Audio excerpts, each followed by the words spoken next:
Hello guys, তোমরা সবাই কেমন আছো? আমি খুব ভালো আছি। মোনালিসা বৈদ্য ইউটিউব চ্যানেলে তোমাদের সবাইকে স্বাগত। তো চলে এলাম আগের ভিডিওর পার্ট 3 নিয়ে। তো ওদিকে ব্যাংকের কাজ শেষ হয়ে গেলে আমরা চলে এসেছি আমার বোনের বাড়ি থেকে। এদিকে বোনের সাথে একটু দেখা করে নিলাম, আর তারপর দেখো ভাই আমাদের দেখে লজ্জা পেয়ে গেছে। তো তারপর আমরা আবার বেরিয়ে গেলাম বাড়ি যাওয়ার উদ্দেশ্যে। বাড়ি ফেরার পথে যেহেতু আমার পিসির বাড়ি পড়ে, তাই জন্য আমার বাবা বললো যে চ পিসিকে একটু দেখে আসি, পিসিও অসুস্থ আছে। আমি আর বোন তো একদম আনন্দে লাফালাফি শুরু করে দিয়েছি, যেতে খুব ভালো লাগে পিসমার বাড়িতে।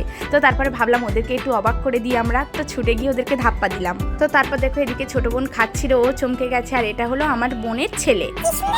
আর তারপরে এদিকে দেখো এটা হলো আমার পিসমা রান্নাঘর, এখানে আমার পিসমা রান্না করে, আর এর দুটো হলো ওদের ঘরগুলো সবে সুন্দর করে রং করেছে, কি দারুণ লাগছে দেখতে চারিদিকটা দেখো। এরপর আমি চলে গেলাম বাইরের থেকেও ঘরটা তোমাদেরকে একটু দেখাই, কত সুন্দর রং করা চারিদিকটা। এদিকে দেখো এটা হলো আমার পিসমা খুবই অসুস্থ, কিন্তু আমরা যেহেতু বাড়িতে চলে আসছি তাই পিসমা একটু আগিয়ে দেওয়ার জন্য উঠেছে। তারপর চলো এবার তোমাদেরকে দেখাবো আমাদের পিসমাদের গাছের কুমড়ো, দেখো কত বড় বড়। তো চলো টাটা, আজকে এই পর্যন্ত।